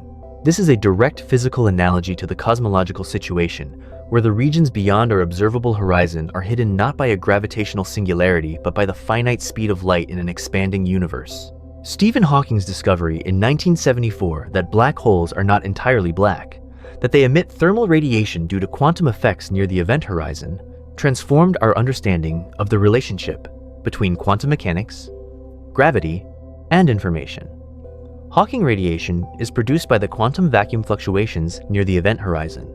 Pairs of virtual particles are continuously created near the horizon. Occasionally, one falls in while the other escapes. Over time, this causes the black hole to slowly lose mass and eventually evaporate. But Hawking radiation presented a profound puzzle. If a black hole forms and then evaporates, and if the radiation it emits is perfectly thermal, containing no information about what fell in, then the information about all the matter that formed the black hole has been destroyed. This violates a fundamental principle of quantum mechanics called unitarity, which holds that the information content of any physical system is conserved over time. This conflict between quantum mechanics and the physics of black holes became known as the black hole information paradox. The paradox occupied some of the greatest minds in theoretical physics for decades. Most physicists believed that the information must somehow be preserved, but the mechanism was unclear. Hawking himself initially believed the information was truly lost, but he later changed his position. The ADS-CFT correspondence, which relates the physics of black holes in an anti-de Sitter spacetime to a quantum field theory on the boundary of that spacetime without gravity, provided strong evidence that information is indeed preserved. In the boundary theory, which is an ordinary quantum field theory, unitarity is manifest. Since the physics of the bulk black hole must correspond to the physics of the boundary, information must be preserved in the bulk as well. The mechanism by which information is preserved and the form in which it escapes from a black hole remain active research questions. The Page curve, named after the physicist Don Page, describes how the entanglement entropy of the Hawking radiation should evolve if unitarity is preserved. It rises to a maximum at the Page time, roughly the midpoint of the black hole's evaporative lifetime, and then decreases back to zero as the black hole completely evaporates. Recent work using techniques from quantum information theory, including the concept of quantum extremal surfaces and the island formula, has provided a derivation of the Page curve from gravitational calculations, representing significant progress on the paradox. These developments in the physics of black holes are not merely technical exercises. They have implications for how we think about the cosmological horizon.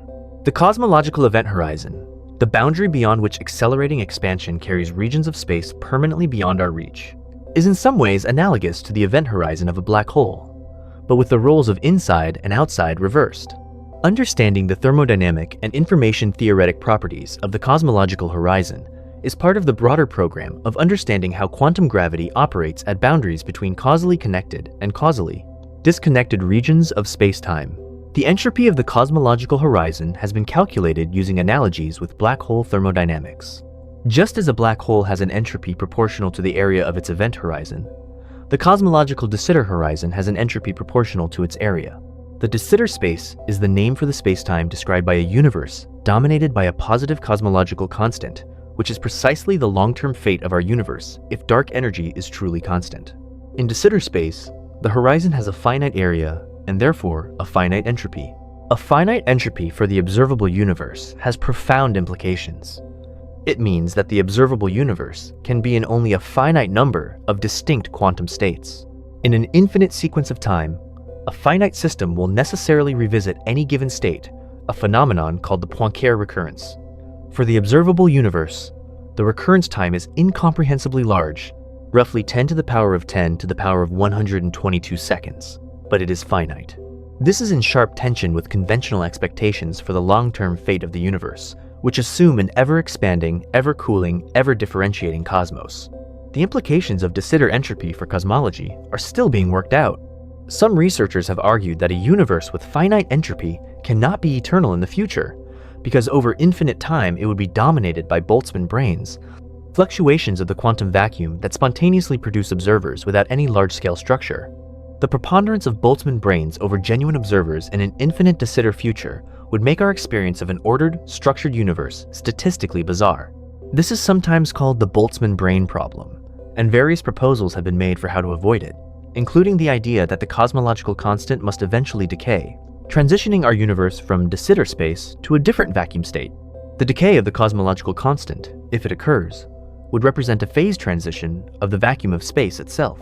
In some models, small regions of the new vacuum state would nucleate and then expand at the speed of light, converting the surrounding space-time to the new vacuum. This process, called vacuum decay or vacuum metastability, would produce an expanding bubble of new vacuum that would be fatal to any matter it encountered. There is no advance warning of such a bubble, because it expands at the speed of light. If our vacuum is metastable, rather than stable, a vacuum decay event could occur at any moment, in any location, with no detectable precursor.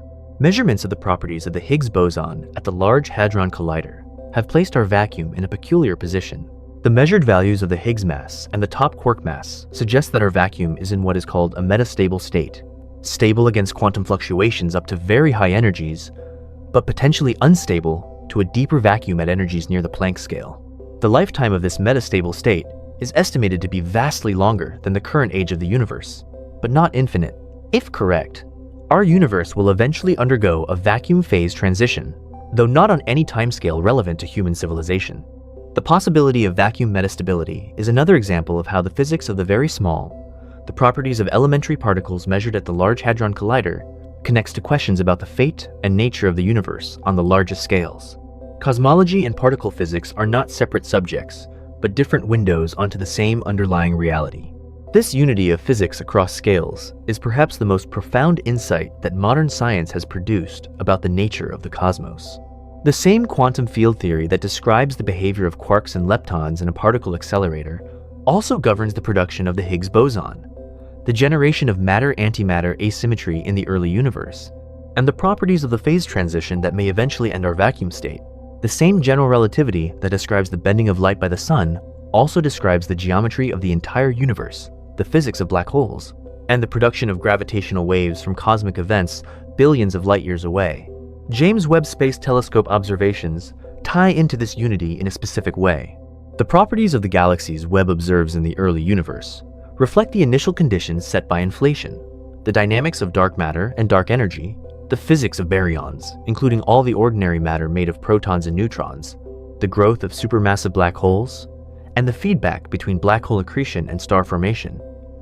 Each of these involves physics at different scales, from the subatomic to the cosmological. Understanding early galaxies requires understanding all of these physics simultaneously.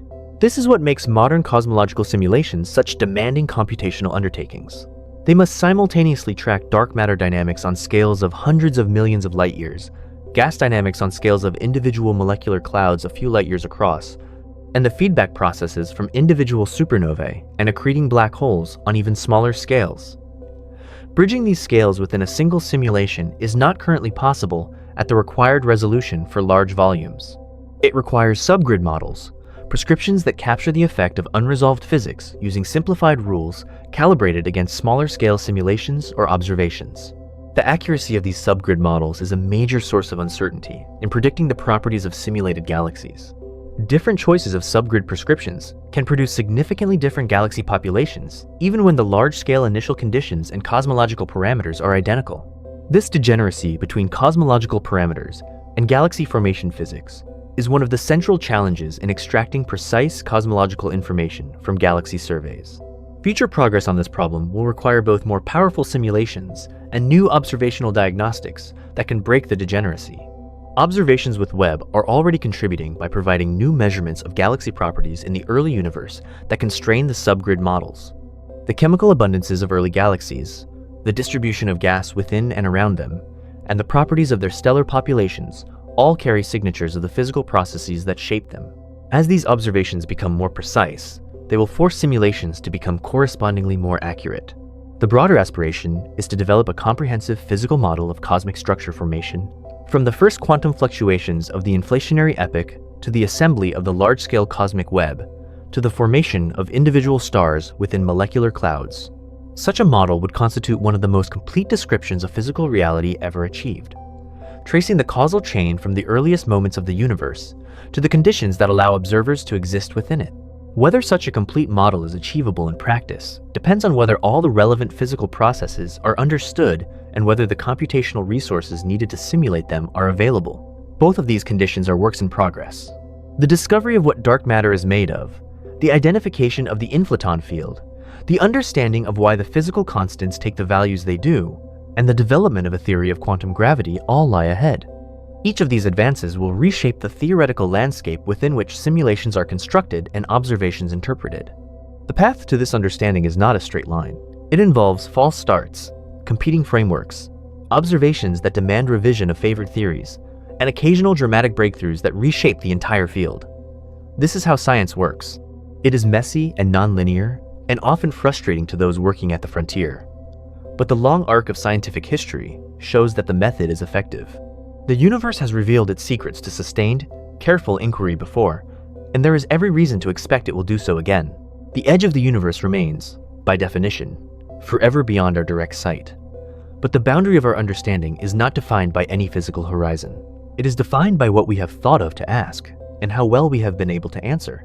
As the questions become sharper and the instruments more powerful, the answers become more precise, and the next set of questions more interesting. This is the real meaning of the expansion of knowledge. Not that we approach a final answer, but that each answer opens a larger space of questions than it closes.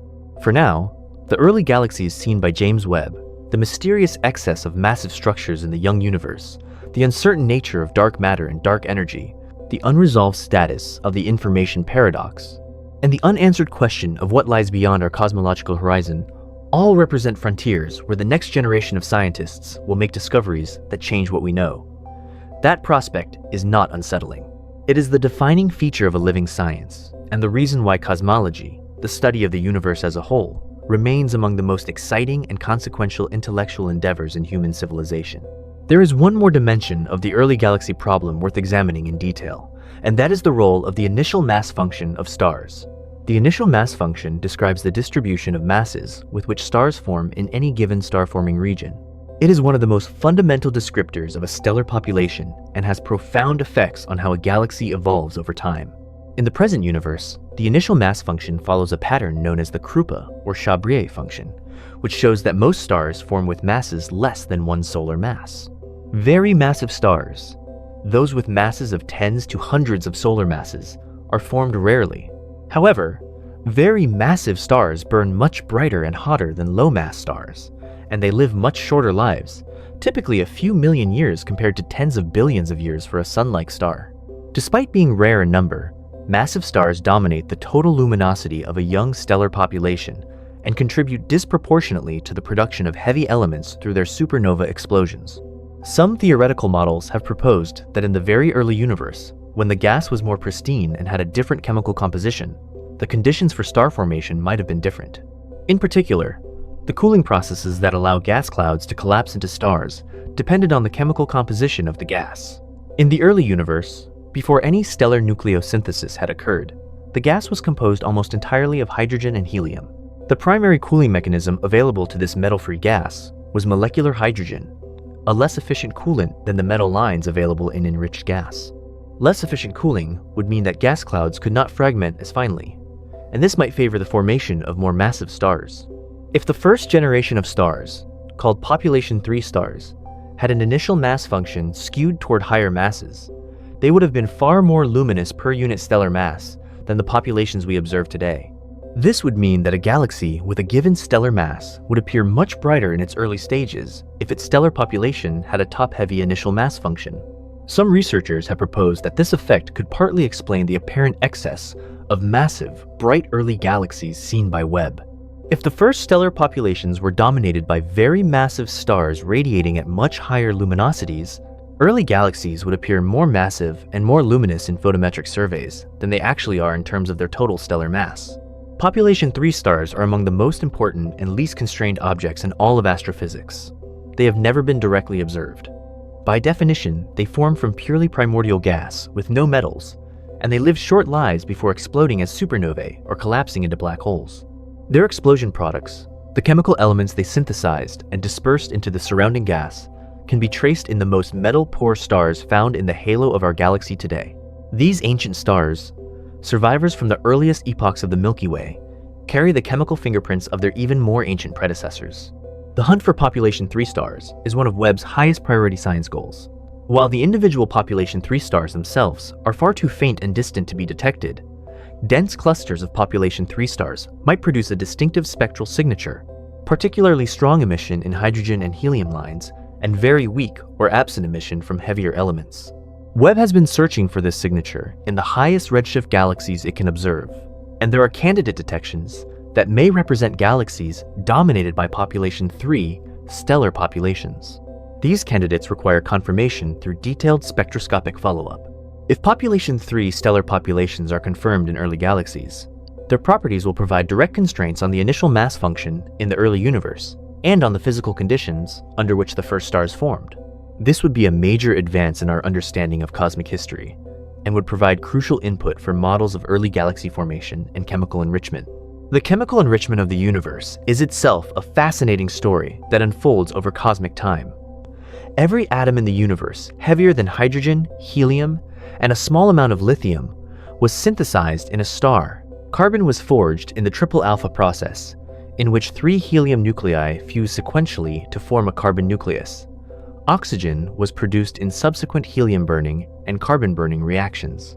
Silicon, sulfur, calcium, and iron were produced in the advanced burning stages of massive stars and in the explosive nucleosynthesis of supernovae.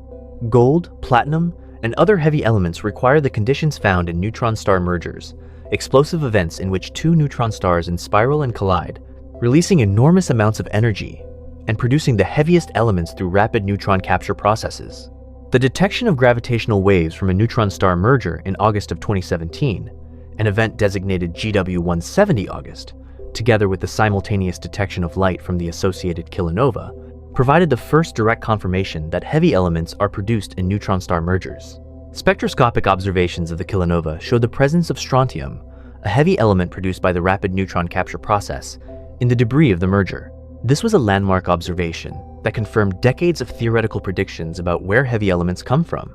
The enrichment of the universe with heavy elements began with the deaths of the first massive stars. As population 3 supernovae exploded, they dispersed the elements they had synthesized into the surrounding gas. The next generation of stars, formed from this partially enriched gas, showed traces of these elements and are called population 2 stars. Many of the oldest stars in the Milky Way, some nearly 13 billion years old, are population 2 stars. Their chemical compositions record the nucleosynthetic output of the very first stellar generations. Webb is contributing to this field by observing the chemical compositions of galaxies at high redshift through spectroscopy. The abundances of oxygen, carbon, nitrogen, magnesium, and other elements in the gas of early galaxies trace the history of star formation and supernova enrichment in those systems. By measuring how these abundances vary with redshift and with galaxy properties, astronomers can reconstruct the history of chemical enrichment across cosmic time and test whether the early, massive galaxies detected by Webb are consistent with a rapid phase of intense star formation and enrichment early in the universe's history. The interplay between chemical enrichment and galaxy evolution is mediated by the circumgalactic medium, the extended halo of gas and plasma that surrounds every galaxy. This medium is not simply a passive reservoir. It is continuously processed by inflows of pristine gas from the intergalactic medium, outflows of enriched gas driven by supernovae and active galactic nuclei, and recycling of material that was ejected and then reaccreted. The properties of the circumgalactic medium, including its temperature, density, and chemical composition, regulate the supply of fuel for star formation and the removal of enriched material from galaxies. Webb has the spectroscopic capabilities needed to study the circumgalactic medium at high redshift through absorption line studies. When a background quasar happens to lie behind a foreground galaxy, The light from the quasar passes through the circumgalactic medium of the foreground galaxy and is absorbed at specific wavelengths corresponding to the transitions of atoms and ions in the gas. By analyzing these absorption features, astronomers can measure the chemical composition, temperature, density, and kinematics of the gas in the circumgalactic medium, even when that gas is too faint to detect an emission. These absorption line studies have revealed circumgalactic media that are rich, dynamic, and chemically complex. They contain gas at a wide range of temperatures, from cool, neutral clouds to hot, highly ionized plasma. They show evidence of powerful outflows driven by star formation and active galactic nuclei that are enriching the intergalactic medium with heavy elements. And they show evidence of inflows of relatively pristine gas that feed ongoing star formation. The mass budget of baryons in the universe presents its own puzzle. Observations of the cosmic microwave background and of Big Bang nucleosynthesis together constrain the total amount of ordinary baryonic matter in the universe to approximately 4.9% of the total energy density. However, when astronomers count all the baryons they can find in stars, in the warm interstellar gas of galaxies, in hot gas in galaxy clusters, and in the cool gas of the intergalactic medium, the total falls short of the predicted amount by a factor of roughly 2. This discrepancy, known as the missing baryon problem, represents baryons that are expected to exist but have not been observed. The most widely accepted explanation is that the missing baryons reside in the warm-hot intergalactic medium, a diffuse, warm gas that permeates the cosmic web of filaments connecting galaxies and galaxy groups. This gas has temperatures between 100,000 and 10 million degrees, and is too hot to emit efficiently in most observable wavelengths, but also too cool and diffuse to be easily detected in X-ray surveys. Observations with ultraviolet and X-ray telescopes have detected this component in some lines of sight, and it is expected to account for a substantial fraction of the missing baryons. Future missions with improved ultraviolet and X-ray sensitivity will be needed to fully resolve the missing baryon problem. These diverse observational programs, from high redshift galaxy surveys with Webb, to gravitational wave astronomy, to the hunt for missing baryons in the warm-hot intergalactic medium, are all facets of the same broad project. Achieving a comprehensive understanding of the baryonic universe, the universe made of ordinary matter that we can directly observe. Behind this ordinary matter lies the dark sector, dark matter, and dark energy, which together constitute 95% of the total energy content of the cosmos, and whose fundamental nature remains unknown. Resolving these mysteries will require the full toolkit of modern astrophysics and physics. It will require the completion of dark matter direct detection experiments now operating in underground laboratories, shielded from cosmic rays, in which extraordinarily sensitive detectors search for the rare collisions between dark matter particles and ordinary nuclei. It will require the continued operation and expansion of particle accelerators searching for new particles beyond the standard model. It will require the construction of next-generation gravitational wave observatories, and it will require continued and enhanced investment in space-based and ground-based astronomical facilities. The investment in these programs is ultimately an investment in understanding the nature of the universe we inhabit. There is an inherent value in this understanding that transcends any immediate practical application. But the history of science also shows that fundamental discoveries about the nature of reality have consistently led to transformative practical applications on timescales of decades to centuries. Quantum mechanics, which seemed in the 1920s to be the most abstruse and abstract theoretical physics imaginable, is now the foundation of all modern electronics, of the lasers that transmit information through optical fibers, of the magnetic resonance imaging used in medical diagnosis, and of countless other technologies. What practical applications might flow from a complete understanding of dark matter, dark energy, quantum gravity, or the multiverse is genuinely unpredictable. The history of science provides no basis for confidently predicting where fundamental understanding will lead. It does provide abundant grounds for confidence that fundamental understanding matters. The universe that the James Webb Space Telescope is revealing is one that formed its first massive structures with breathtaking speed by the standards of our previous models. It is a universe whose first few 100 million years were a period of intense activity, with galaxies assembling, black holes growing, and heavy elements being synthesized and distributed at a pace that challenges our theoretical frameworks. It is a universe that still holds profound mysteries in the form of dark matter, dark energy, and the physics of the Planck scale. And it is a universe that, beyond our observational horizon, may contain realities whose nature we can only theorize about. Understanding this universe is the defining scientific enterprise of our era. The instruments we have built, from the James Webb Space Telescope to the Laser Interferometer Gravitational Wave Observatory to the Large Hadron Collider, represent the current frontier of our ability to probe physical reality. The instruments being built and planned now will extend that frontier further, and the questions that will drive the next generation of discovery are already being formulated in the results coming back from these extraordinary machines. The darkness beyond the edge of the observable universe is real. The curiosity that drives us to understand it is equally real, equally ancient, and equally human. One of the subtle but important aspects of the James Webb Space Telescope's contribution to understanding the early universe is its ability to detect rest frame optical emission lines in galaxies at very high redshifts. In the local universe, rest frame optical lines such as H-alpha, H-beta, and the forbidden lines of oxygen and nitrogen are among the most powerful diagnostic tools for measuring star formation rates, metallicities, and ionization conditions in galaxies. However, for galaxies at redshifts above about 1.5, these lines are shifted into the near-infrared or mid-infrared portions of the spectrum, where previous telescopes had limited sensitivity. Webb's near-infrared and mid-infrared instruments, the near-infrared spectrograph and the mid-infrared instrument, have opened these diagnostic capabilities to galaxies at redshifts up to and beyond 10. This means astronomers can now apply the same physical diagnostics to galaxies in the first billion years of cosmic history that they have long applied to nearby galaxies. The results are revealing early galaxy environments that are very different from what we see locally.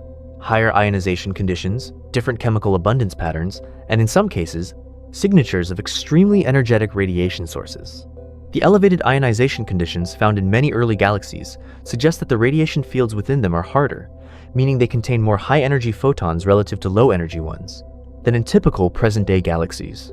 This could be because the stars in early galaxies were more massive on average, producing more ionizing ultraviolet photons per unit stellar mass. It could also reflect the contribution of accreting black holes, which produce extremely energetic radiation across a broad spectral range. Disentangling the contributions of stars and active galactic nuclei to the ionizing radiation in early galaxies is one of the key scientific goals of Webb's spectroscopic programs. The question of how many early galaxies host active galactic nuclei, and how luminous those nuclei are, has direct implications for the early growth of supermassive black holes and for the reionization of the universe. Active galactic nuclei are efficient producers of ionizing radiation and can make significant contributions to the photon budget needed to maintain the intergalactic medium in an ionized state. If the fraction of early galaxies hosting active galactic nuclei is higher than previously assumed, this would change the inferred balance between galaxies and quasars as sources of reionizing photons. Webb has already discovered several candidate active galactic nuclei at very high redshifts that were not previously identified in surveys with less sensitive instruments. Some of these are compact sources with spectral characteristics consistent with active galactic nuclei rather than pure star formation. If confirmed as genuine accreting black holes at redshifts above 10, they would represent some of the earliest supermassive black holes yet identified, and would sharpen the challenge of explaining how such massive black holes could have formed so early. The formation of massive galaxies and massive black holes in the early universe is thus not a problem that can be solved by adjusting any single parameter in existing models. It requires a comprehensive understanding of the initial conditions set by inflation, the properties of dark matter, and how it drove early structure formation, the physics of gas cooling and star formation in metal-free environments, the growth of black holes from their initial seeds, and the feedback processes that regulated the coevolution of galaxies and black holes. Webb is providing an unprecedented observational window onto all of these processes simultaneously. As this observational window opens wider with each new cycle of Webb observations, the theoretical picture will be continuously refined. Some of the most dramatic early findings will be confirmed and deepened. Others will be revised or reinterpreted as larger samples and more precise measurements become available. The process of convergence between observation and theory in the study of the early universe will take years and probably decades to complete. But the direction is clear, and the pace of progress is accelerating. The scientific community's response to the early galaxy discoveries from Webb illustrates how normal science is conducted at the frontier. The initial reports generated intense scrutiny. Were the photometric redshift estimates reliable? Were the stellar mass estimates subject to systematic biases? Could the excess of massive early galaxies be an artifact of cosmic variance? The fact that any single field of view samples a finite and possibly non-representative patch of the cosmos? These questions were taken seriously and investigated rigorously. Subsequent spectroscopic confirmation of many of the high redshift galaxy candidates confirmed that the photometric redshifts were generally reliable. The stellar mass estimates remained more uncertain because they depend on assumptions about the stellar populations and the star formation history of each galaxy. But even after adjusting for these uncertainties, a statistically significant excess of massive early galaxies appears to persist. The theoretical community has responded with a surge of papers proposing modifications to galaxy formation models, including enhanced early star formation efficiency, different dark matter models, and modified initial mass functions. This is how science is supposed to work. Anomalous observations generate theoretical responses. Theorists propose new models. Observers design new programs to test those models. The models that survive observational testing are incorporated into the consensus framework. The models that fail are revised or discarded. The consensus framework becomes more accurate and more comprehensive over time. The timescale for this process in cosmology is typically years to decades, because the observations are demanding, the theoretical calculations are complex, and the community of researchers is distributed across many countries and institutions. But the overall trajectory is one of steady progress. The cosmological consensus of 2026 is vastly more detailed and better supported than the consensus of 2000, which was itself far more advanced than the consensus of 1980. Looking ahead, the scientific questions that will dominate cosmological research over the next decade are already clear. How quickly did the first galaxies form, and what physical processes drove their rapid assembly? What is the nature of the dark matter that provided the gravitational scaffolding for all cosmic structure? How has dark energy evolved over cosmic time, and is it truly constant, or does it change? What physical mechanism produced the matter-antimatter asymmetry of the universe? What is the correct theory of quantum gravity, and how does it alter our understanding of the Big Bang and the nature of time? These are not questions for which answers are imminent, but they are questions for which the tools to make progress are now being deployed. The James Webb Space Telescope is the most powerful of those tools for studying the early universe, but it is one element in a much larger array of instruments and experiments. The global scientific enterprise directed at these questions represents one of the most sustained and sophisticated intellectual efforts in human history. The universe, as Galileo once remarked, is written in the language of mathematics. Reading that language requires building instruments capable of detecting the faintest signals from the most distant reaches of the observable universe. It requires developing mathematical frameworks capable of describing phenomena from the subatomic to the cosmological. It requires the patient accumulation of data and the rigorous testing of theoretical predictions. And it requires the willingness to revise even deeply held beliefs in the face of compelling evidence. The discoveries being made with the James Webb Space Telescope are a remarkable chapter in this ongoing story. They are revealing a universe more complex, more active in its infancy, and in some ways more surprising than we expected. They are exposing gaps in our theoretical understanding that will stimulate new ideas and new research programs.